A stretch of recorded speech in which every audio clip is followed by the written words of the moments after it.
बहुत समय पहले की बात है। मध्य देश की एक सुंदर, संस्कारी और धर्मनिष्ठ राजकुमारी थी सावित्री।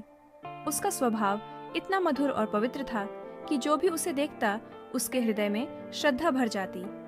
जब वह विवाह योग्य हुई तो स्वयंवर में उसने एक तेजस्वी लेकिन दरिद्र और रोगी राजकुमार सत्यवान को पति रूप में चुना। सावित्री के इस निर्णय से दरबार चकित रह गया। सभी ने कहा, राजकुमारी, यह राजकुमार तो निर्धन है और उसके जीवन की आयु भी कम है, केवल 1 वर्ष का ही जीवन शेष है। पर सावित्री ने दृढ़ स्वर में कहा, धर्मपत्नी का धर्म पति की सेवा है, न कि उसके सुख दुख की गणना। मेरा हृदय सत्यवान को ही पति मान चुका है। विवाह के बाद सावित्री अपने पति के साथ वन में रहने लगी। महल की ऐश्वर्य भरी जिंदगी छोड़ उसने साधारण कुटिया को ही अपना घर बना लिया। सुबह शाम वह अपने पति की सेवा करती, वृद्ध सास ससुर की देखभाल करती और बड़े प्रेम से हर कर्तव्य निभाती। समय बीतता गया। धीरे धीरे वह दिन आ पहुंचा जब सत्यवान का जीवन समाप्त होने वाला था। सावित्री को पहले से ही यह पता था, पर उसने हार नहीं मानी। उसने उपवास रखा, ईश्वर से प्रार्थना की और अपने दृढ़ निश्चय को हृदय में स्थापित किया। उस दिन सत्यवान लकड़ी काटने जंगल गए। सावित्री भी उनके साथ गई।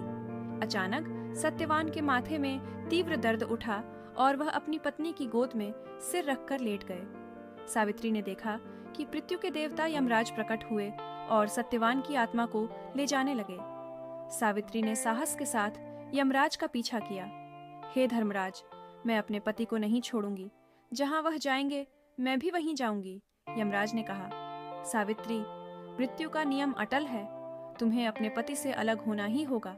पर सावित्री डटी रही। चलते चलते उसने धर्म, स्त्री धर्म और पवित्रता पर ऐसे तर्क दिए कि स्वयं यमराज भी विस्मित हो गए। उन्होंने उसे वरदान देने की अनुमति दी। पहले वरदान में सावित्री ने मांगा कि उसके ससुर पुनः राजपद प्राप्त करें। दूसरे वरदान में मांगा कि उसके ससुराल का वंश कभी न रुके। तीसरे वरदान में उसने स्वयं मांग लिया, हे धर्मराज, मुझे 100 पुत्रों की मां बनने का आशीर्वाद दीजिए। यमराज ने यह वरदान तो दे दिया, पर फिर ठिठक गए। बोले, सावित्री, यदि सत्यवान ही न रहा तो तुम्हें 100 पुत्र कैसे होंगे?